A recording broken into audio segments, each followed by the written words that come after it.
할렐루야. 자, 우리 하나님께서 여러분 모두에게 사랑과 평화를 가득하게 부어주시기를 간절히 바랍니다. 한국일보 지평선이라고 하는 칼럼에 실렸던 내용입니다. 좀 길지만 여러분들에게 소개를 좀 해드리겠습니다. 이것은 실화다. 얼마 전 이른 아침 서울 시내버스 안 기사와 3명의 승객이 있었다. 50대 신사와 회사원 차림의 젊은이, 중학교 1, 2학년쯤 돼 보이는 소녀가 있었다. 한 정류장에서 80세 전후로 보이는 노인이 탔다. 그는 양손에 묵직한 비닐봉지를 끌고 힘겹게 버스에 올랐다. 노인은 요금이 없어서 미안합니다. 조금만 태워주세요 하면서 기사 뒷자리에 걸터 앉았다. 기사는 요금도 없이 버스를 타시면 안 됩니다. 다음 정류장에서 내리세요 라고 말했다. 순간 버스 안에 긴장감이 돌았다. 노인은 자리에 앉지도 못한 채 거듭 미안하다고 했고, 기사는 그러시면 안 됩니다. 빨리 내리세요 라고 했다. 여기까진 낯설지 않은 풍경이다. 중간쯤 앉아있던 소녀가 갑자기 소리를 질렀다. 기사 아저씨, 할아버지 내리라고 하지 마세요. 차비가 없다고 하시잖아요. 더 놀란 것은 소녀의 다음 행동이었다. 소녀는 버스 요금 박스에 10,000원짜리 지폐 한 장을 집어넣었다. 뜨악한 표정을 짓는 기사에게 잔돈은 할아버지 같은 분들이 타시면 요금으로 계산하세요 하고 말했다. 침묵이 흘렀다. 그때 당혹스러운 쪽은 50대 신사였다. 자신의 지갑에 있는 몇 장의 지폐가 떠올랐다. 슬며시 한 장을 빼냈다. 다행히 소녀는 내리지 않았고 아무 일도 없었다는 듯 휴대폰을 만지고 있었다. 신사는 목적지에서 버스 문이 열리자 소녀의 외투 주머니에 10,000원짜리 한 장을 슬쩍 집어넣고는 죄인처럼 도망치듯 버스에서 내렸다. 신사의 10,000원을 소녀가 어찌했는지, 소녀의 10,000원을 기사가 어찌했는지 알지 못한다. 신사는 여기까지의 얘기를 한 라디오 방송을 통해서 고백하면서 소녀에 대한 어른의 죄책감을 씻고 싶다고 했다. 한 아주머니가 빵을 사러 동네 제과점에 들렀다. 한 노인이 케이크를 주문하면서 집까지 배달해 줄 수 없느냐고 묻고 있었다.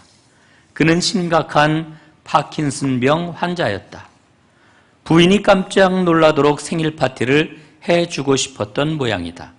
종업원은 냉정하게 규정상 배달이 불가능하다고 했다. 빵을 사던 아주머니는 자신의 일을 팽개치고 노인을 부축하여 함께 케이크를 집까지 들여다 주었다. 그 아주머니는 버스 안 소녀와 노인 얘기를 방송에서 들었다고 했다. 그 신사의 말이 생각이 난다.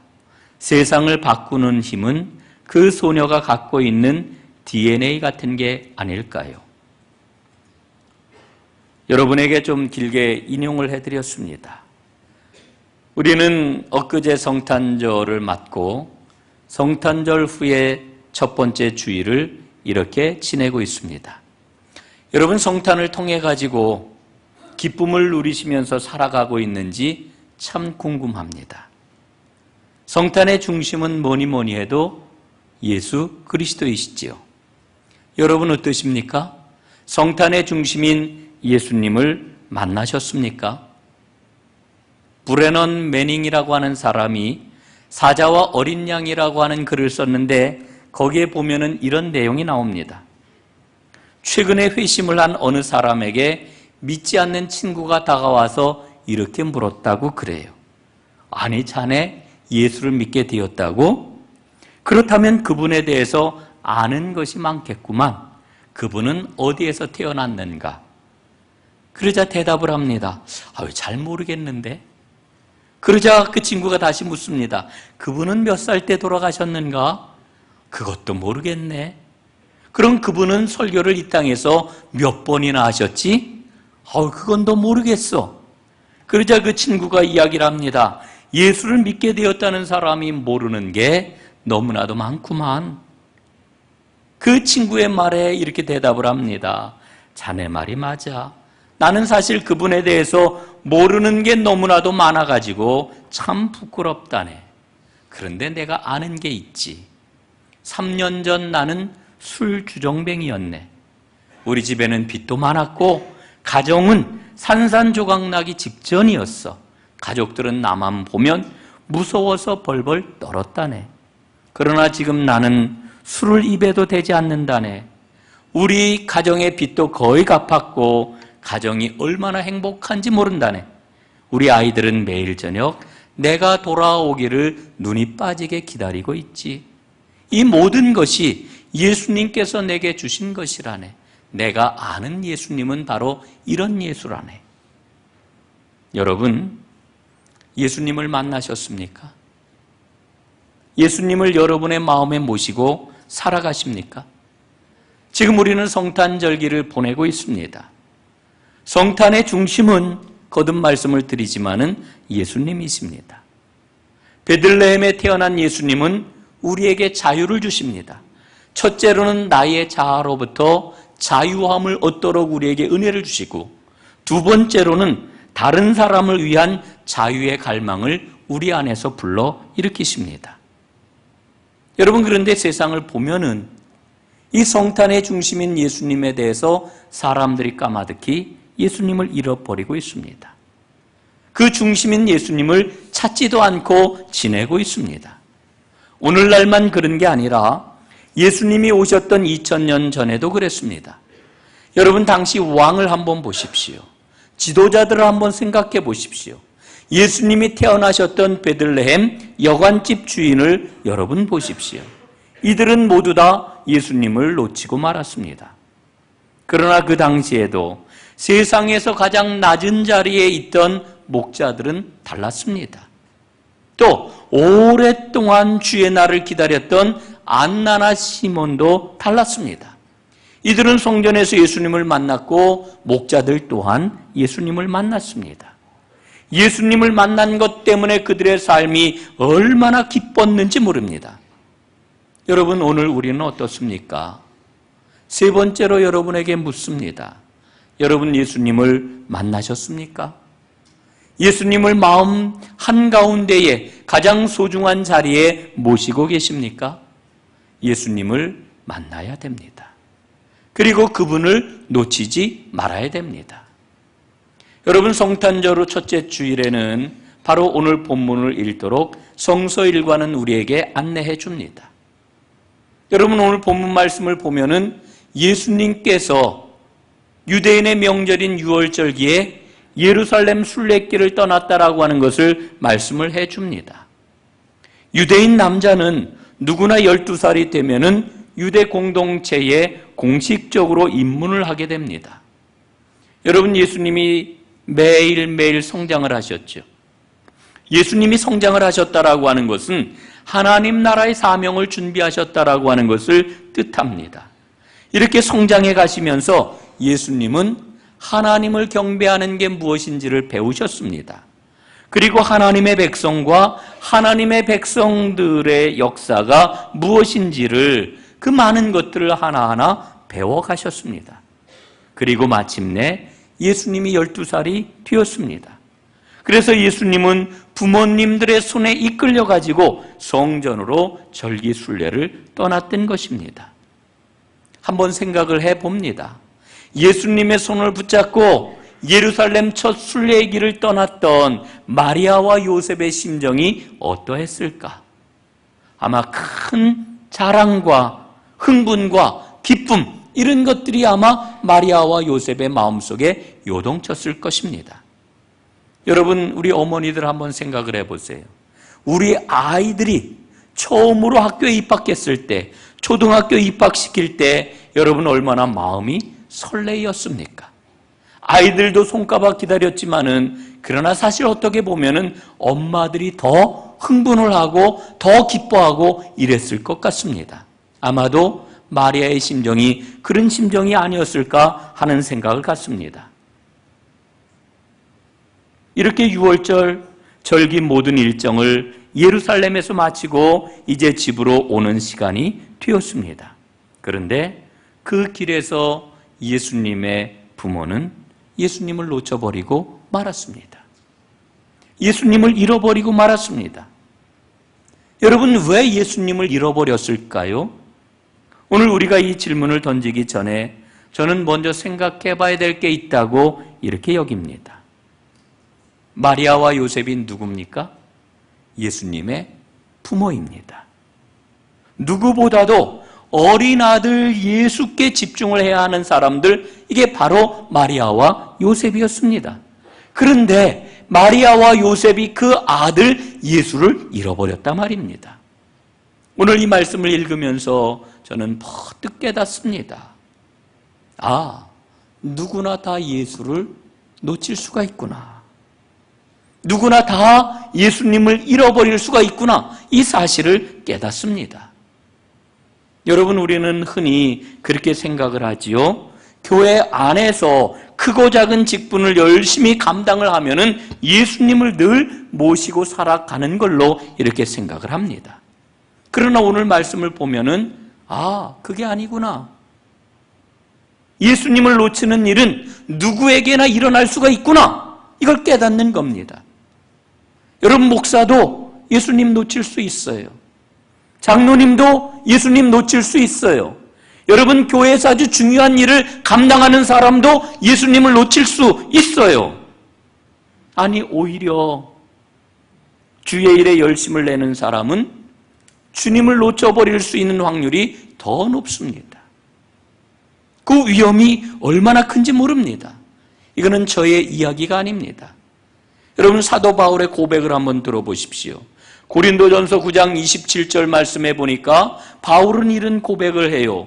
내가 남에게 복음을 전파한 후에 자기가 도리어 버림이 될까 두려워함이로라. 여러분, 바울이 얼마나 열심히 복음을 전하였습니까? 바울은 자신의 전생애를 바쳐서 주님의 일에 매진했던 사람입니다. 바울만큼 주님의 일을 열심히 한 사람이 어디 또 있을까요? 그런데 이렇게 주님의 일을 하면서 바울이 위험을 느꼈는데 그 위험이 무엇이었습니까? 외부의 위험이 아니었어요. 밖에서 오는 어려움이 아니었다라고 하는 겁니다. 체포된다거나 혹은 매를 맞거나 혹은 추방당하거나 굶거나 욕을 먹는 일이 아니었습니다. 정작 위험은 자신의 내부에, 자신의 안에 있었다라고 하는 거지요. 정신없이 일에 쫓겨가지고 하나님의 일을 한다고 하다가 주님을 어디에선가 잃어버릴까 봐 그게 두렵다고 사도 바울은 고백을 하고 있는 겁니다. 여러분, 이 사실을 우리는 똑똑히 봐야 됩니다. 이게 너무나도 중요합니다. 이런 위험이 우리에게는 상존하고 있는 것입니다. 여러분, 오늘 말씀을 보세요. 절대로 잃어버려서는 아니 될 사람들입니다. 어떻게 예수님을 부모가 잃어버릴 수가 있겠습니까? 그런데 마리아와 요셉이 잃어버렸단 말이에요. 이 장면에서 우리는 깨닫게 되는 겁니다. 우리 모두 다 예수님을 잃어버릴 위험을 가지고 믿음의 길을 걸어가고 있구나. 여러분, 마리아와 요셉은 왜 예수님을 놓쳐버린 걸까요? 오늘 본문 말씀을 보면은 요셉과 마리아가 예수님이 일행과 동행하고 있는 줄로 알았다, 이렇게 말씀이 기록이 되어 있습니다.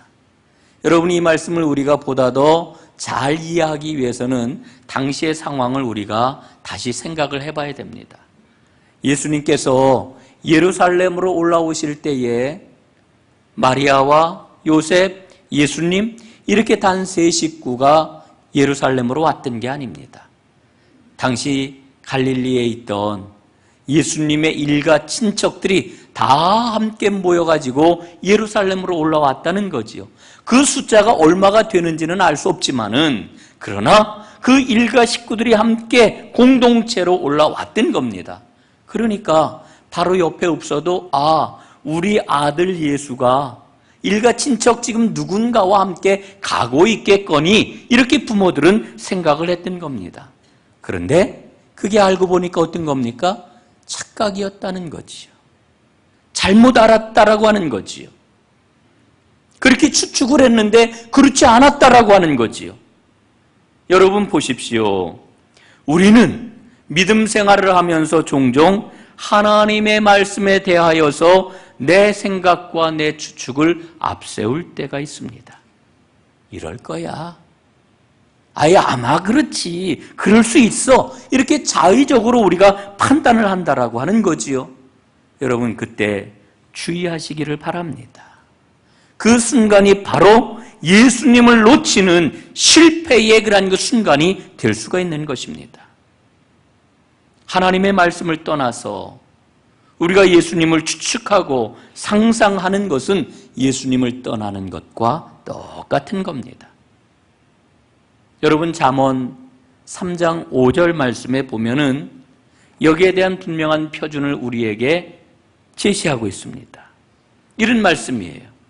너는 마음을 다하여 여호와를 신뢰하고 내 명철을 의지하지 말라. 너는 마음을 다하여 여호와를 신뢰하고 내 명철을 의지하지 말라. 여러분 그런데 이 잠언 3장 5절 말씀을 영어 성경으로 보니까요. 내 명철을 의지하지 말라라고 할 때 이 명철이라고 하는 말, 너의 명철을 이렇게 번역을 했습니다. Your one understanding. 여러분 이거 정말 중요한 말씀입니다. 예? Your one understanding. 여러분 나 자신의 이해력을 가지고 하나님의 말씀을 판단해서는 안 됩니다.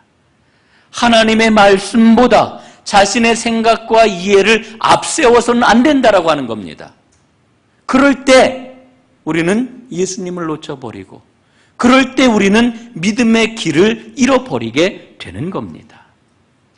여러분 오늘 말씀을 보면서 예수님을 놓쳐버리게 된 또 다른 이유를 발견하게 됩니다.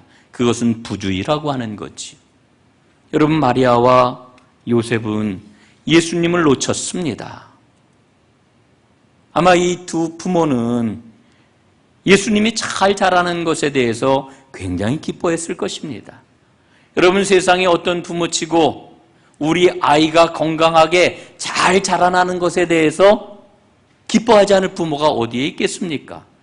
그런데 중요한 것은 정작 그 예수님이 어디에 어떤 일에 관심이 있는지 이걸 이 부모님들은 제대로 살펴보지를 못했다라고 하는 겁니다. 여러분 믿음 생활 성공하기를 원하십니까? 그렇다라고 하면은 하나님의 관심이 어디에 있는지 그 관심에 집중하시기를 바랍니다. 그러면 믿음 생활에 성공할 수 있습니다. C.S. 루이스와 점심을 먹는다면이라고 하는 책이 있습니다. 거기에 아주 기가 막힌 구절이 하나 나와요. 여러분 루이스가 지은 그 소설 가운데 나니아 연대기라고 하는 소설이 있습니다. 영화로도 만들어졌지요? 그래서 영화를 보신 분들이 아마 이 자리에도 계실 겁니다. 그런데 거기에 보면은요, 위대한 사자 아슬란이라고 하는 사자가 나옵니다. 이 사자는 예수님을 상징하는 그와 같은 존재이지요. 이 아슬란과 아이가 함께 대화를 나누는 그런 그 장면입니다. 아이가 이야기를 해요. 아슬란, 당신의 몸이 굉장히 커졌어요. 그러자 사자가 대답을 합니다. 얘야, 그건 내가 나이가 들어서 그렇게 보이는 거란다. 그러니까 아이가 다시 물어요. 아슬란, 당신의 나이가 들어가지고 당신의 몸이 커진 게 아니고요? 그건 말이다, 이렇게 말할 수가 있는 거야. 내가 해마다 자라면 자랄수록 내가 더 크게 보일 거란다. 여러분 이거 정말 기가 막힌 진리가 담겨있는 그런 이야기입니다. 여러분 보십시오. 우리가 영적으로 자라면 자랄수록 점점 더 크고 위대하신 예수님을 마주하게 될 것입니다. 우리가 영적으로 성장하면 성장할수록 주님의 위대함은 더 크게 보일 것입니다. 여러분 어떻습니까? 주님이 더 위대하게 보이십니까? 주님의 일이 날마다 더 크게 보이십니까? 여러분 그렇다면 여러분들은 영적으로 제대로 성장하고 있는 것입니다. 그런데 예수님의 존재가, 예수님의 일이 더 커 보이지 않고 그냥 그 상태로 머물러 있거나 더 희미해진다고 하면은 여러분들의 믿음은 정체되어 있거나 퇴보하고 있는 겁니다. 여러분, 날마다 예수님의 존재가 더 크게 보이시는 은혜가 있기를 바랍니다. 여러분, 예수님의 일이 더 위대하게 보이는 그와 같은 축복이 있기를 간절히 바랍니다. 여러분, 그럴 때 우리는 주님의 관심이 어디에 있는지, 주님의 기뻐하시는 일이 무엇인지 더 분명하게 보게 될 것입니다. 여러분, 이상해요. 믿음 생활을 그렇게 오래 하고 있는데도 늘 관심은 나에게만 머물러 있어요. 내 일. 여러분, 올해 우리가 이제 한 해를 마무리하고 있는데 내가 아니라 주님이 기뻐하시는 일을 더 크게 발견하는 그런 은혜 가운데 새해를 맞이한다면 얼마나 좋겠습니까? 이게 복입니다. 여러분, 오늘 마리아하고 요셉은 예수님의 관심이 어디에 있는지, 그분이 무엇을 기뻐하시는지 제대로 관심을 기울이지 못했어요. 나중에 예루살렘 성전에 가가지고 예수님을 만났는데 예수님이 그 부모들에게 뭐라고 이야기를 해요? 내가 아버지의 집에 있어야 할 줄을 알지 못하셨습니까? 이렇게 묻고 있잖아요. 사랑하는 여러분, 하나님의 관심이 어디에 있는지 거기에 관심을 집중하는 살아있는 참 믿음의 사람들 다 되시기를 주님의 이름으로 축복합니다. 한 가지 더 살펴볼 게 있어요. 여러분, 예수님을 잃어버린 절기가 어떤 절기냐 하면은요, 유월절기입니다. 여러분, 유월절기는 어떤 절기일까요? 기쁨의 절기입니다. 이스라엘 백성들이 해방이 되었던 자유와 기쁨이 넘치는 그와 같은 절기였습니다. 그런데 그 기쁜 절기에 예수님을 잃어버렸다라고 하는 거지요. 여러분, 우리는 깨달아요. 여러분, 한번 믿음 생활을 보십시오. 어려운 일이 있을 때, 슬픈 일이 있을 때 여러분 어떻게 하십니까? 하나님 앞에 간절히 기도하잖아요. 문제가 있을 때 그 문제를 해결해 달라고 주님 앞에 간절히 기도하잖아요. 여러분, 그런데 그 어려운 일이 다 지나가고 나면은 기도할 마음이 싹 가셔요. 그래서 기도를 중단하는 경우가 참 많아요. 제가 많이 봅니다. 그런데 여러분만 그런 게 아니고 저도 그럴 때가 많아요. 절박하고 힘들고 어려울 때에는 하나님 앞에 얼마나 열심히 기도를 하는지 몰라요. 그런데 문제가 이제 해결이 되는가 보다 이러면은요, 느슨해져요. 특히 우리 엄마들 입시철 되면 얼마나 열심히 기도해요. 그 기도가 1년 12달 혹은 계속해서 매해 이어진다면 얼마나 좋겠습니까? 아이 합격 통지서를 받고 나면은요, 기도가 왜 이렇게 시들시들해지는지 몰라요. 여러분 보십시오. 우리가 슬플 때에는, 어려울 때는 예수님을 안 잊어요. 그러나 기쁠 때, 모든 것이 잘 될 때, 이때 예수님을 놓치고 잃어버린단 말입니다. 사랑하는 여러분, 슬픈 때나 기쁜 때나 일이 잘 될 때나 어려울 때나 언제든지 예수님을 잊지 않고 예수님을 꼭 붙잡고 나아가는 참 믿음의 사람들이 되시기를 주님의 이름으로 축복합니다. 여러분, 오늘 말씀을 보면은 이제 마리아와 요셉이 예수님을 찾아 발걸음을 다시 예루살렘으로 옮겼다, 이렇게 말씀을 합니다. 그리고 예루살렘 성전으로 들어가서 예수님을 만났다고 일러줍니다. 우리도 그래야 됩니다. 우리가 돌아가야 할 지점은 어딜까요? 어떤 사람은 기도 생활이 무너짐으로 예수님을 놓쳐버린 경우가 있습니다. 어떤 사람은 성경을 읽는 것을 멀리하다가 예수님을 잃어버린 경우가 있습니다. 어떤 사람은 바쁘다고 예배를 드리지 못하고 하나님의 일을 뒤로 미루다가 예수님을 놓쳐버린 경우가 있습니다. 어떤 사람은 죄 가운데, 세상의 쾌락 가운데 거하다가 예수님을 잃어버린 경우가 있습니다. 여러분, 돌아가야 합니다. 마리아와 요셉이 예루살렘으로 돌아가서 예수님을 찾았던 것처럼 우리도 돌아가야 합니다. 여러분, 오늘 우리에게 예루살렘은 어디입니까? 이제 여러분에게 마지막으로 묻습니다. 예수님을 만나셨습니까? 예수님을 여러분의 삶의 중심에 모셨습니까? 아니면은 예수님을 만나야 합니까? 사랑하는 여러분, 예수님을 만나십시오. 그리고 예수님을 여러분의 삶 가장 소중한 곳에 모시십시오.